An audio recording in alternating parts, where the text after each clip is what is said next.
Hey friend, Alex here with Audio Edges. Today I'm super excited to be helping you with EQ.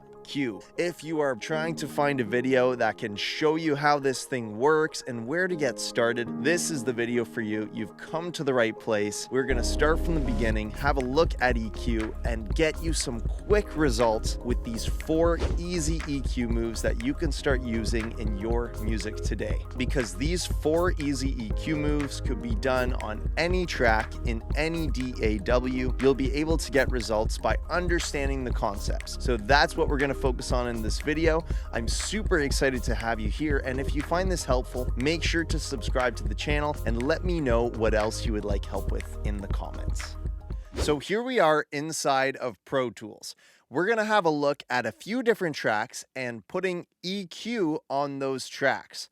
The first thing we're going to listen to is this song here, okay?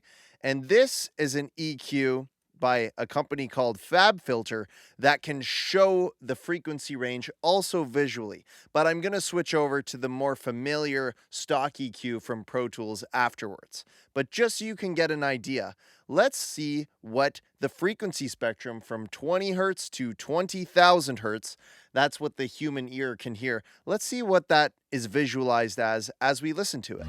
We're all just counting down, our days are running out. We're also searching for the map to get us out. We all Cool, right? So we can see down to the left is the low frequency information, and towards the right, the frequencies get higher.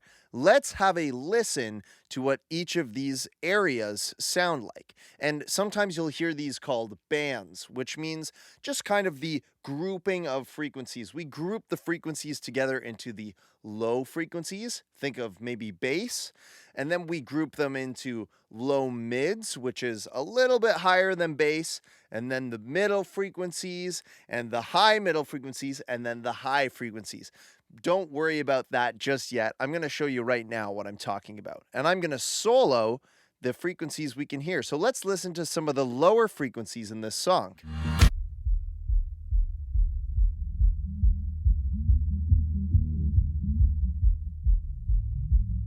So you'll hear it's mostly the thump of the kick drum, a little bit of bass guitar in there as well, of course, and then just a little bit of some of the low frequency information from the rest of the mix coming through. Let's move up and keep listening.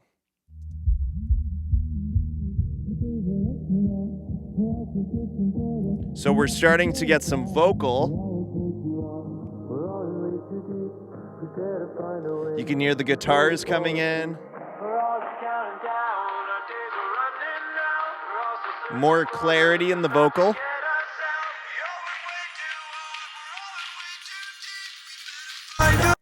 And as we get higher, you hear the clarity in the vocals, you hear more of the snap of the snare drum, more of the strumming of the guitar.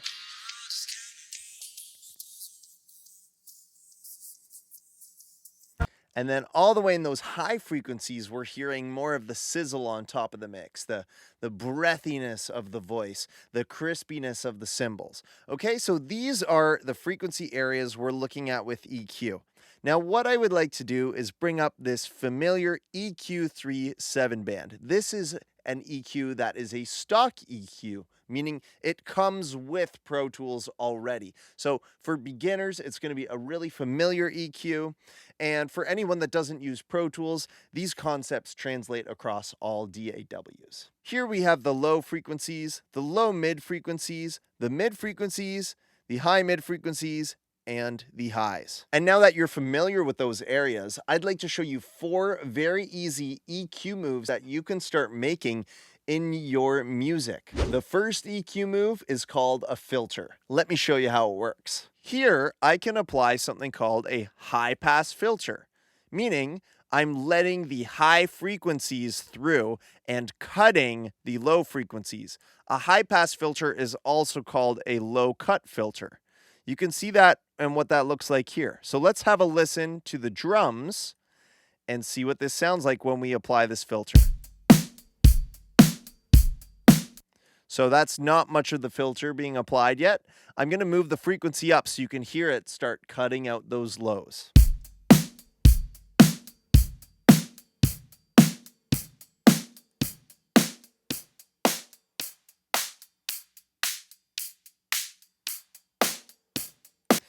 And let's bring the lows back in. Do you hear how the thump of the kick drum comes back? Now on a drum kit, we're typically not going to do a high pass filter, but this is an example to show you what that is. We're going to use it again in a moment on some vocals. And when we talk about filters, there's not just high pass, but there's also a low pass filter, meaning we allow the low frequencies to pass or to be heard, and we cut the highs. So a low pass filter could also be called a high cut filter. Let's apply the low pass filter so you can hear what that sounds like.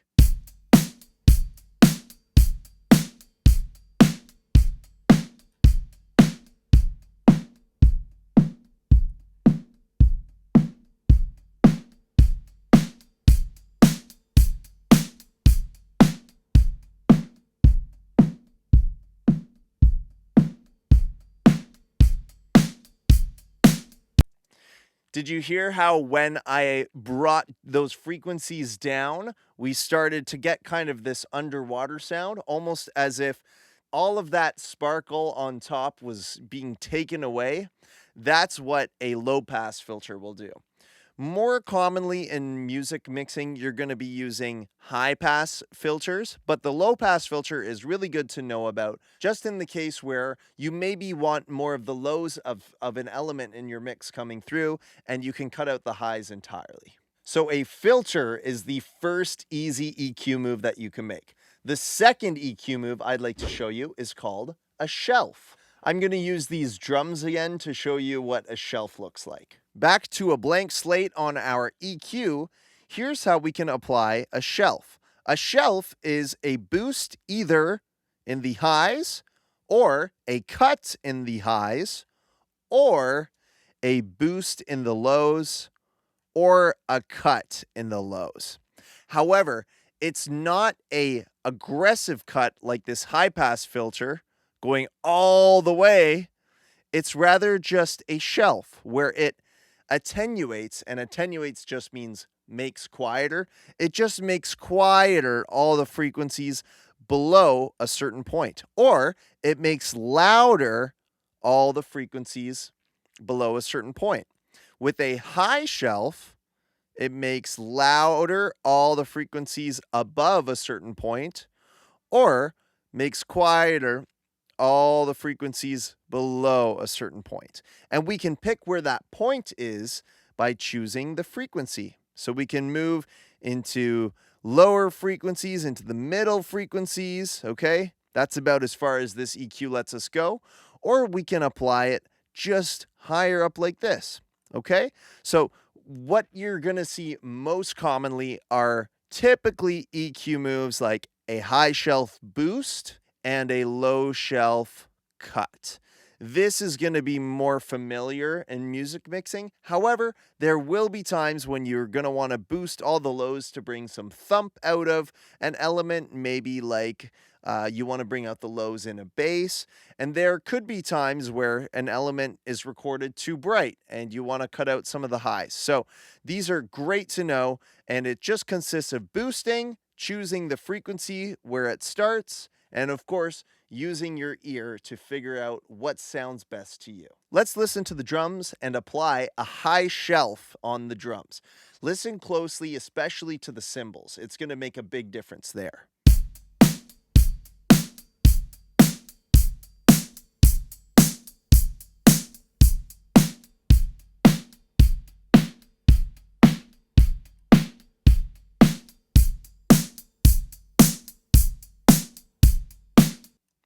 So did you hear how when we boosted the shelf, the cymbals got brighter? That's because those high frequencies are really bright sounding and sparkly. That's why they're high. So we boost that in the shelf, and then when we cut the shelf or do a reduction in the shelf, we can start to hear that brightness going away and the drum sounding a bit warmer. So that's a high shelf. Let's listen to a low shelf.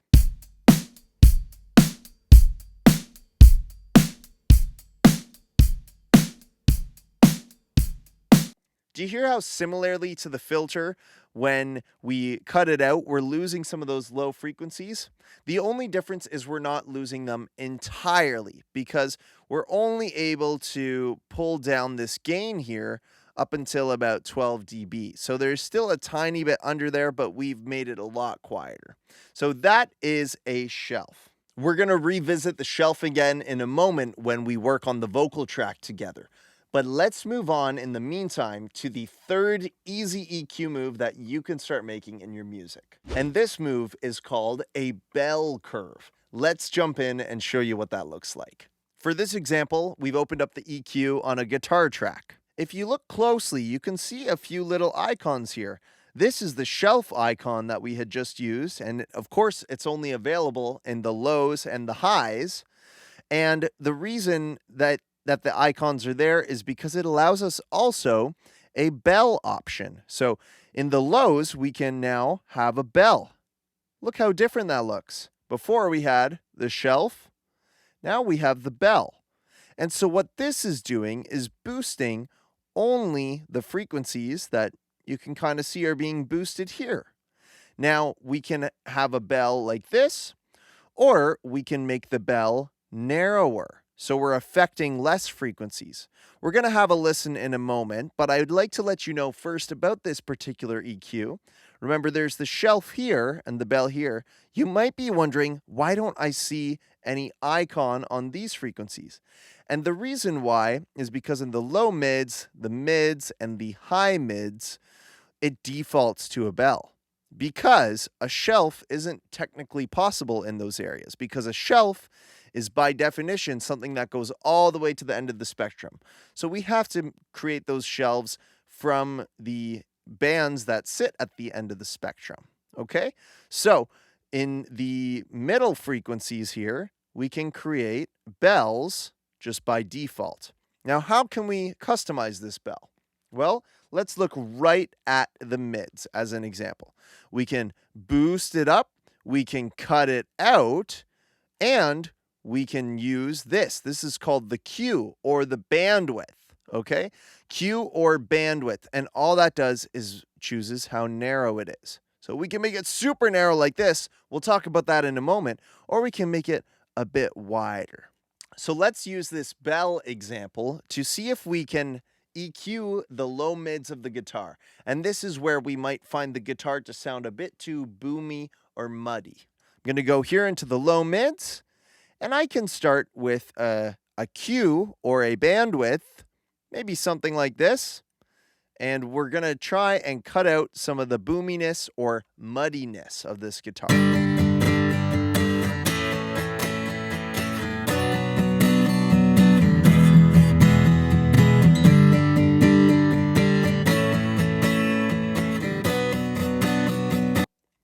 Do you hear the difference? I'm going to use bypass so you can listen. Listen to just these frequencies here.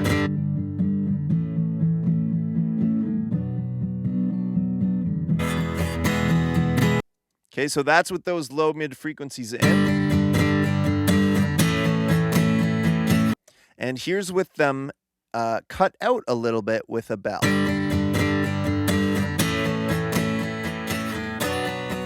So in this case, these guitars don't sound too bad on their own, so I'm not going to be too aggressive with it, but let's just give them a little bell to clean up those low mids.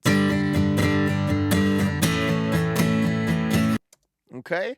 Now you might be wondering how I soloed the frequencies in this EQ. And this is a little trick just for this particular EQ where you can use Shift and Control. Okay? If you hold Shift and Control and then click the little dot, that's going to let you solo in and listen to the frequencies a little more closely to the area that you're actually looking in. You see? And I can change the Q again here as I do that. Okay? So now that we've reduced some of these low mid frequencies with the bell curve, let's try boosting some frequencies with a bell curve. Maybe up here, and this is where we're going to find some of the pickiness, the guitar pick, the attack of the guitar, and that brightness of the strings.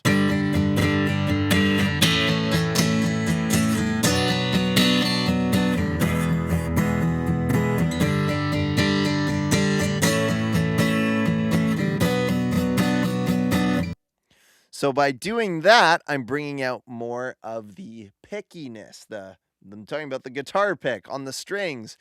And it really depends where you look. You're going to find all sorts of tones in guitars, and you're going to have a lot of fun with bell curves on your instruments. Now let's move on to the number 4 super easy EQ move that you can start using right away. I've left this one for last because it might be considered a little more complex, but don't worry, it's really easy. In fact, it's really just expanding upon the bell curve that you just learned about. This is going to be called surgical EQ. Well, what is surgical EQ? We just talked about a bell curve that looks like this in a boost or a cut position. Well, getting surgical essentially means creating a narrow bell. So essentially, this is just like a bell curve, except dialing in on a very tight range of just a couple frequencies. Well, you might wonder, why would I ever want to do this? Well, the reason why is because as you develop your ears, you're going to be able to start hearing problem frequencies or harsh frequencies or frequencies that are poking out and sound unpleasant. And you're going to develop your ears really well if you stick around and subscribe to this channel. We're going to work on that together. But for this video, here's what you need to know. When you're doing a surgical EQ move like this, you're never going to be boosting, okay? Surgical EQ is typically for cutting out a problem frequency, like we talked about finding, okay? Because a boost like this is going to do the opposite. It's going to create problem frequencies that we don't necessarily want. We want a nice, cleanly balanced mix. So you're rarely going to be ever boosting something like that with a surgical EQ, okay? This could also be called a notch. Because we're notching out a frequency. Now, technically, a notch filter will go all the way down to the bottom, but you don't always need to do a surgical EQ move all the way down minus 18 dB, for example. Sometimes you might just need to do it something like 4 dB or 5 dB, or even just a couple dB to really hit that frequency point and just tuck a little bit of that problem out of the way. So this is a surgical bell, and if you go all the way down, it's going to be more of something we call a notch filter. But you don't really need to worry about notch at the moment. Just think of this as finding a problem frequency and, like a surgeon, moving it out of the way with a narrow bell curve. So together, let's find a problem frequency in this guitar.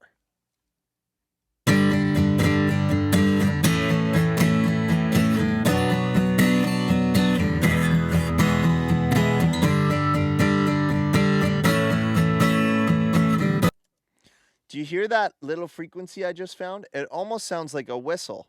Listen really closely.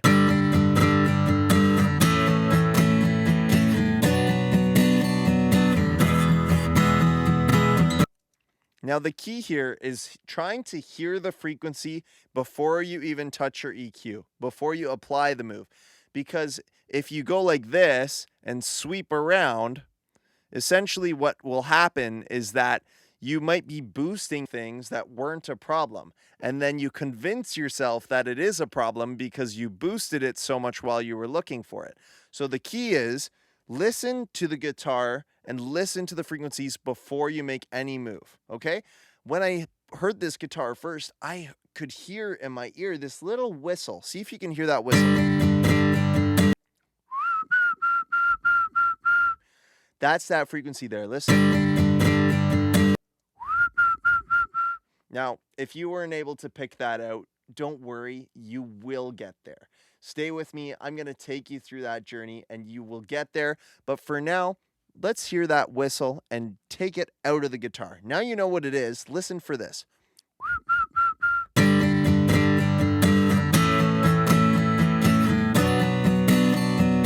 Okay, so it was a problem in the recording. We're going to duck it out a little bit.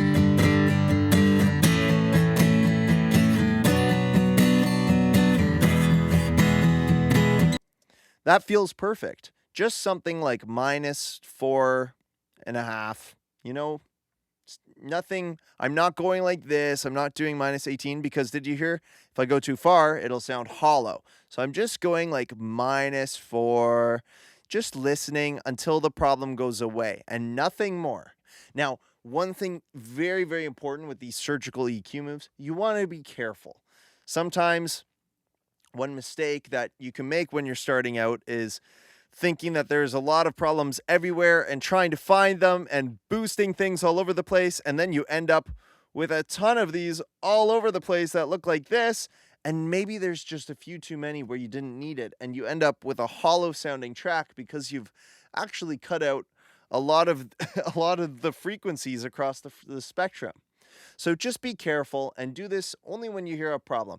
Try to listen to it before, and then if you do need to boost, the reason I boost like this is so I can identify where it is once I've heard it.